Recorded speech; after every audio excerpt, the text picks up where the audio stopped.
Ticket काढतो ना, तर हे महिलांनी उघड्यावर वॉशरूमला जाणं कितपत सेफ आहे मला सांगा. तर तुम्ही इथं बसलाय म्हणजे तुम्ही उत्तर द्यायला बांधील ना आम्हाला. हे 25 रुपये कशाचे घेतात? बरं. आणि महिलांसाठी ज्या सुविधा देण्याचं काम करायचं इथं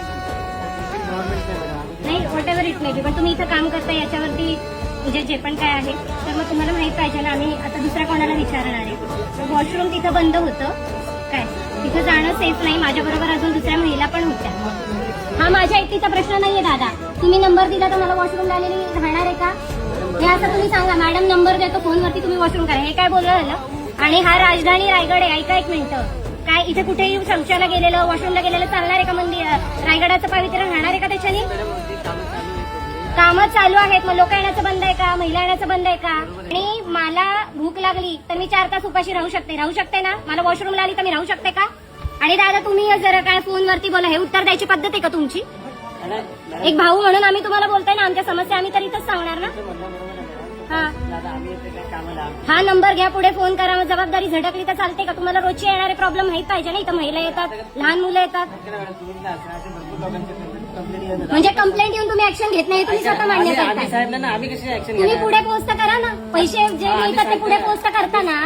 एक ते जाऊ दे, तुम्ही गव्हर्नमेंट सर्वंट म्हणून पण जाऊ दे, एक माणूस म्हणून, एक बहीण म्हणून माझा विचार करा ना तुम्ही. आणि आमचे 25 रुपये तुम्ही परत देणार आहे का गैरसोय झाल्याबद्दल? ते सांगा. आरोग्य बिघडलं काय झालं तर काय करणार आहे? उन्हाळ्याचे दिवस आहे, माणूस पाणी पितो, त्याला शिवशीला तर लागू शकते ना. तो पैसे तर तुम्ही घेतात ना. लोकांना सर्व्हिस का नाही देत? गव्हर्नमेंटचं तिकीट आहे, आम्ही तरी काय करणार? गव्हर्नमेंटला सांगा ना. अहो रायगड युनेस्कोच्या हेरिटेज यादीमध्ये गेलेला किल्ला आहे. या माझ्या घराच्या जवळची बाग नाहीये. हे जगात आपण दाखवतोय का? बेसिक तर गोष्टी द्या आम्हाला. काही जास्त मागतोय मग फ्री करा. तिकीटच घेऊ नका ना तुम्ही. जर सुविधा देत नाही तोपर्यंत फ्री करा. जोपर्यंत वॉशरूम बांधून होत नाही. का नाही चालत आहे तुम्हाला? जनतेचा पैसा जातोय कुठं? नाही तर या बायकांनी उघड्यावरतीच बसा म्हणून. जरा तुमच्या घरातली आई बहीण कोणी असेल आणि अशी उघड्यावर गेली ना, तुम्हाला चालणार आहे का? फक्त एक माणूस म्हणून उत्तर द्या मला. आणि आम्हाला तुमच्या नावाशी काही घेणं देणं नाही. And what ever it may be.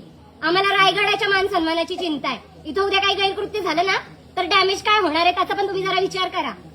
25 रुपये घेतल्याशिवाय तर एक माणूस वर जात नाहीये तुमच्याकडून. तिथं तुमचा काही हलगर्जीपणा नाही. सुविधा द्यायची वेळ आली की हा त्याच्याकडे बोट करणार, तो त्याच्याकडे बोट करणार, हात वर करणार. आणि लिखा क्या देखो वापेकडे, हे पण दाखवा.